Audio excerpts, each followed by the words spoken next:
Good morning. Thank you all for coming. My name is Alison Bethel McKenzie, and I'm Executive Director of the Vienna, Austria-based International Press Institute. The IPI is a global press freedom organization made up of members from more than 72 countries around the world, journalists, editors, photographers, publishers, media from radio, television, online, and newspapers, of course. At the International Press Institute, we are deeply concerned that journalists have become scapegoats of both sides in Egypt's most recent unrest, and therefore this press conference. We documented several cases in recent weeks where Egyptian journalists were accused of being pro-government and were assaulted by opposition demonstrators. In one case, a journalist told IPI that he was accused of supporting the military rules and was severely beaten. As he lay in a hospital bed, the man's family was harassed by callers using the journalist's own telephone. But when it comes to respect for press freedom and individual rights of expression, the government must set the standard. And this should include respecting international news and laws on human rights and press freedom. Yet in Egypt, there has been a dangerous pattern of the authorities trying to muzzle independent reporting and strong evidence of the deliberate targeting of foreign journalists and international media. Several international media organizations, including Turkish media and Al-Jazeera, have had their offices ransacked. Egyptian journalists, especially those working for media linked to ousted President Mohamed Morsi and his Muslim Brotherhood Party, have been jailed. Foreign media workers with no ties to any Egyptian faction have been detained or expelled. At least 6 journalists have died in Egypt since President Morsi was deposed on July 3rd, making it one of the world's deadliest places for journalists. This deliberate targeting of journalists is counterproductive. It muzzles independent voices at a time when Egyptians and the outside world need to understand what is happening and desperately need forums for dialogue. By targeting the media, Egypt's rulers only give ammunition to their opponents who say they have no intention to restore democracy. Egypt's rulers, no matter who they are, have obligations under international law to respect freedom of expression and freedom of the press. Egypt was an early signer of both the Universal Declaration of Human Rights. It also is bound by Geneva Conventions, which says that the rights of non-combatants, including independent journalists, must be ensured. So, today we call on Egypt's rulers to first free all journalists who were detained while carrying out their duties. Second, the government must reverse its efforts to silence news organizations, whether they are Egyptian or international. Third, government authorities must be held responsible for the illegal destruction or confiscation of property belonging to journalists or news organizations. And fourth, we call for an immediate investigation into the shooting death of Turkish journalist Tamir Abdel Rafouf, and who was shot dead on August 19th when police fired on his car while passing a checkpoint in northern Egypt.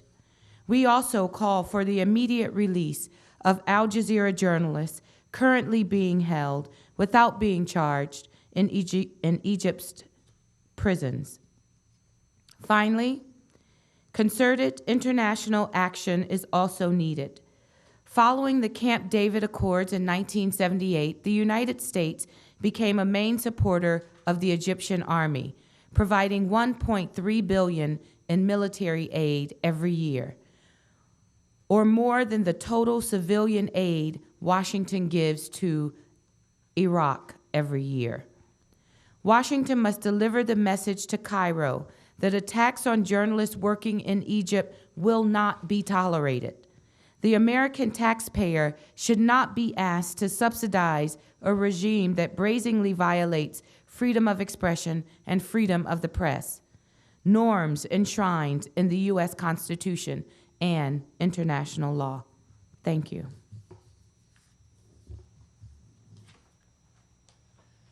Thank you, Alison.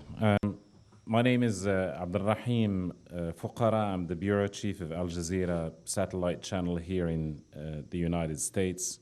I just wanted to echo some of the points that you already raised, just to give a little bit more detail about the plight of Al-Jazeera correspondents and other staff in Cairo, and then I'll follow that with a couple of remarks, and then we'll see where we go from there. So just to recap, and these are just snippets of what's happened over the last few months.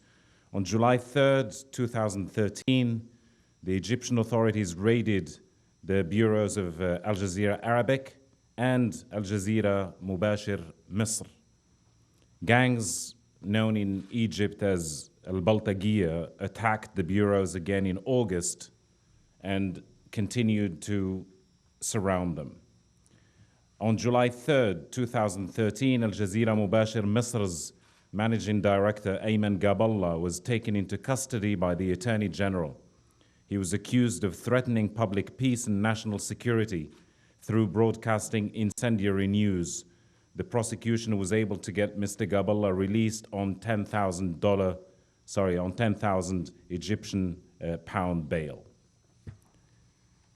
July 3rd, 2013, Abdel Fattah Fayed, the bureau chief of Al Jazeera Arabic channel, was taken into custody before being released on bail, he also of 10,000 Egyptian pounds. Mr. Fayed has been charged with running an unlicensed satellite channel and transmitting news that could compromise Egypt's national security. July 3rd, 2013, 28 members of Al Jazeera Mubashir Misr's staff, including Managing Director Ayman Gaballah, were arrested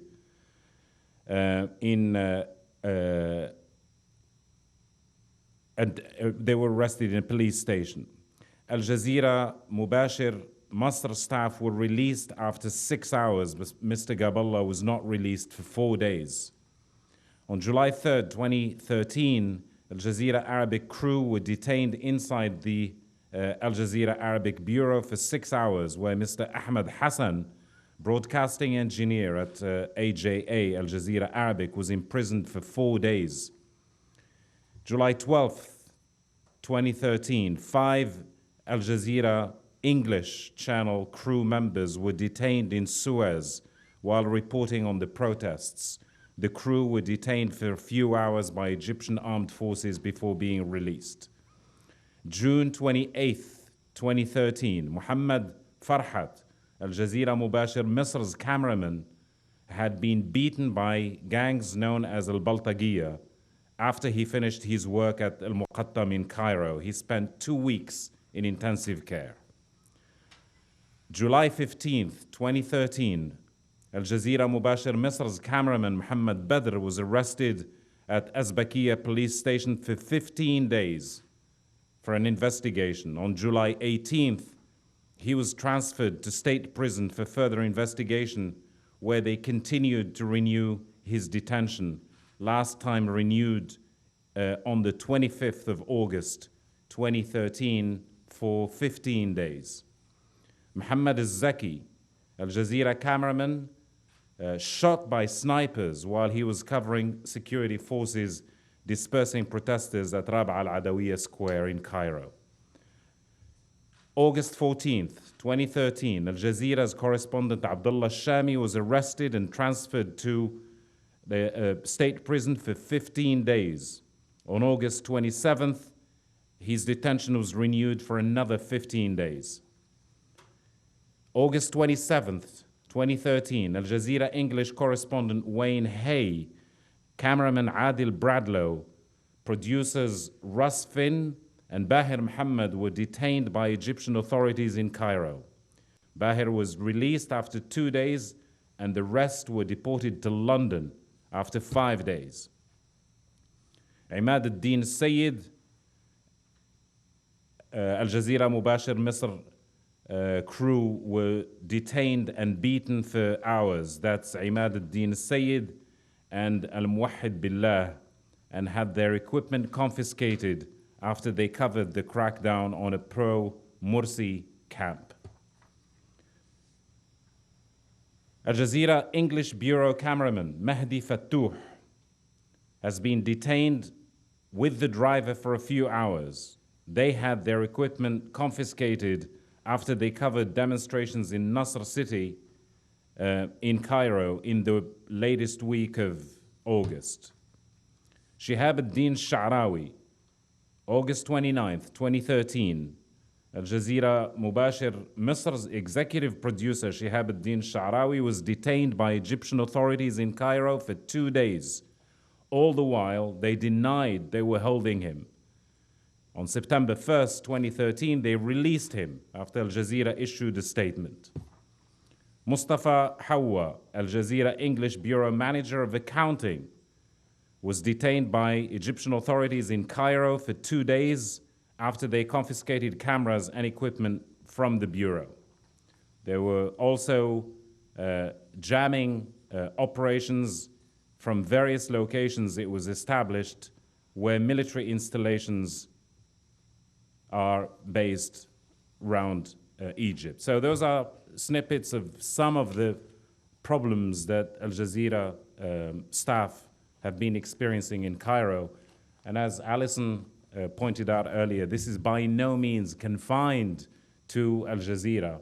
Many other journalists from different nationalities, you mentioned Turks, there were Canadians, there were others who have experienced the same kind of ordeal.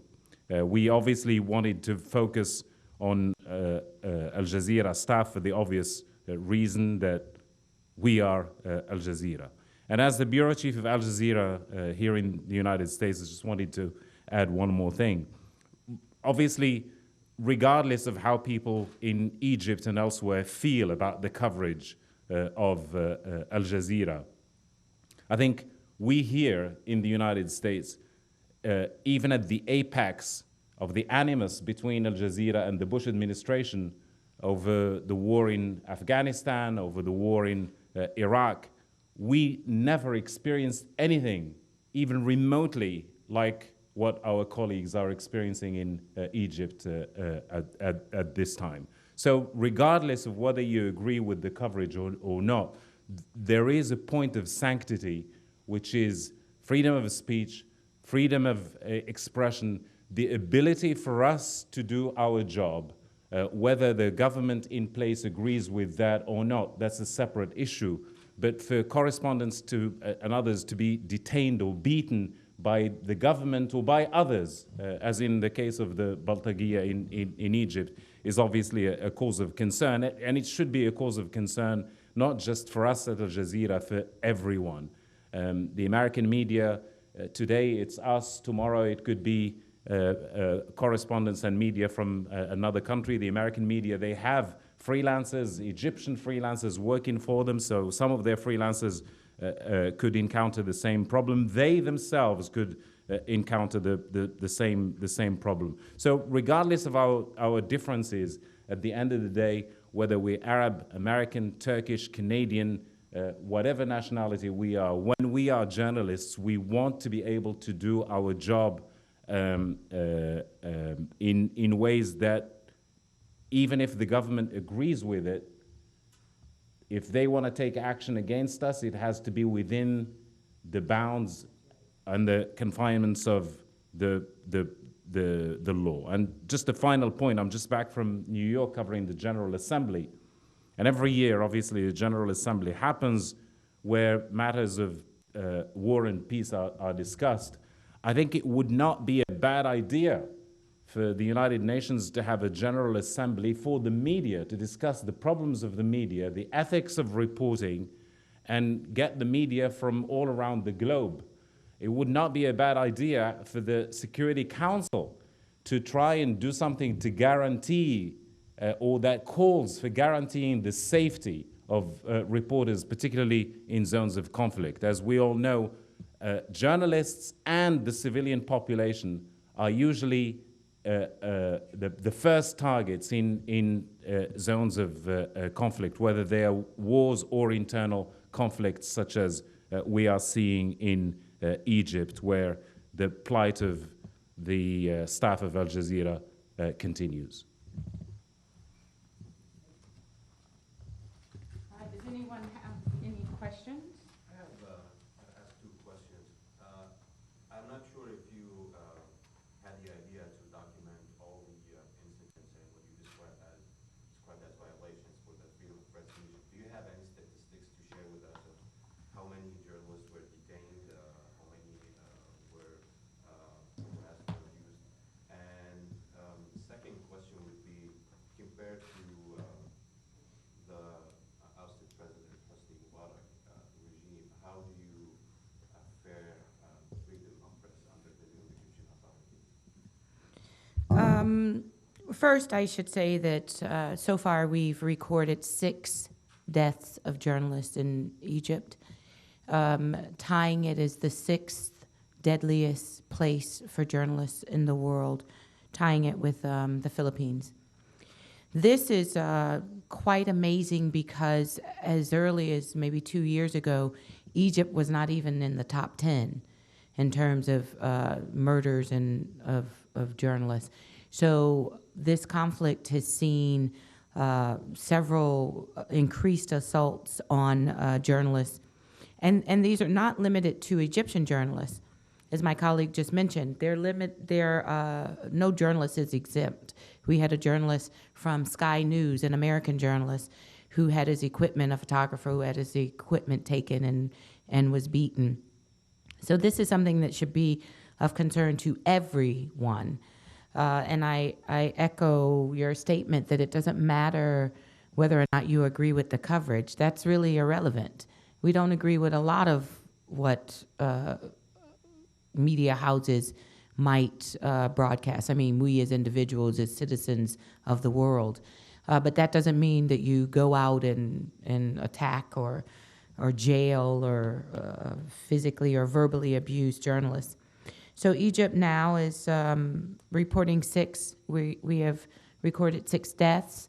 And although we have not found a specific number for those detained, from what we count so far, they're in the low 60s. So 64 or so journalists who've been arrested, detained. By far, Al Jazeera has had more journalists than any other media house arrested and detained to date. At one point, I think there were 45 who were arrested in one day on the day of the crackdown in July. And so the numbers that Al Jazeera is seeing are huge. In terms of the UN Human Development Index, Egypt ranks 112 out of 187 countries, so it's pretty low. And in terms of press freedom under today compared to a year ago, the circumstances are very... Not a year ago, I said under the regime. Under Mubarak? We had concerns under the Mubarak regime that basically centered on self-censorship. There's a lot of self-censorship going on because the government controlled a lot of what the media wrote about. So press freedom has always been an issue there. You just did not have the kind of attacks on journalists that you see now. Today, some of the issues include a lack of training for some journalists, which IPI and other organizations are working aggressively to address. And also, as we've mentioned a number of times, attacks on journalists and censorship, self-censorship. People are afraid to write or broadcast because if they do, they're afraid they'll be jailed. And there's nothing to show that they won't be jailed. And we expect Egypt to live up to recognize international laws and standards when it comes to dealing with journalists. So Egypt has never been, or in recent history, been ranked as a really great place for practicing the craft of journalism, but it certainly has worsened a lot in the last 2 years or so. If you'll allow me, I just wanted to affix one quick thought to something you said about media freedom here in the United States. There's obviously a continuous debate about media freedom in the United States. There have been cases where reporters were jailed for refusing to reveal their sources, for example. But that said, I think American public opinion would be, if it really knew the extent to which media freedom has been curtailed in Egypt, both recently but also under Mubarak, I think American public opinion would be absolutely horrified. I was here in the run-up to the invasion of Iraq in 2003. There were a lot of American journalists who supported it. There were a lot of American journalists who were opposed to the invasion. Now, when Iraq became a morass for the Bush administration, we didn't see those journalists, American journalists who had supported the invasion of 2003, being persecuted under American law. And that's what I was saying about this ideal that we all work under, that we should be able to do our job. If you don't agree with me as a journalist, or I don't agree with you as a politician, that's a separate issue. There are obviously ethics of the profession that we should all adhere to, but to start sending journalists to jail left, right, and center, or to start exposing them to beatings, I think, as we've seen with our colleagues in Egypt, I think it's a very dangerous situation. And American public opinion, again, particularly the American media, the one thing they should be sure of is that this is not, because this is happening far away from the United States, it should not be ignored, because tomorrow they could find themselves trying to report a story in some country around the globe and being subjected to the same kind of treatment. And I would add that, in fact, that has happened. I mean, let's look at Daniel Pearl.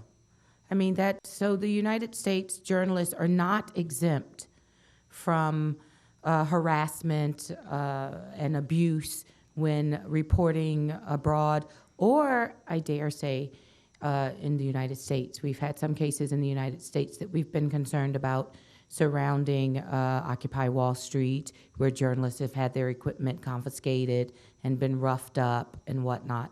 So we at the International Press Institute are seeing an unprecedented assault on journalists internationally.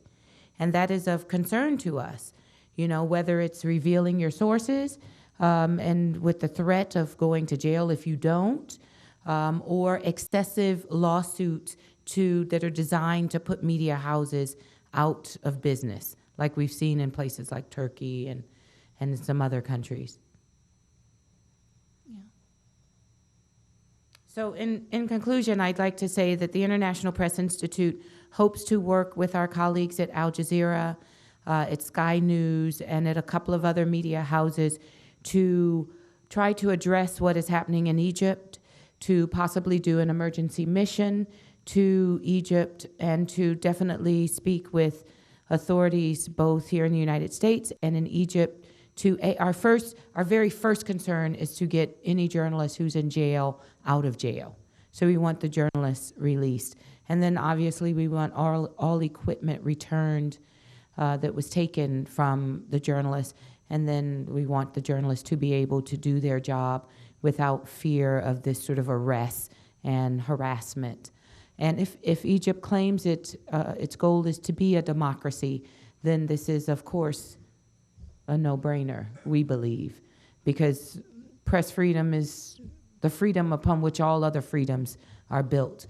And it's not just about the journalists, it's about the community having the right to this information, to information that concerns them about their country. So thanks again for coming.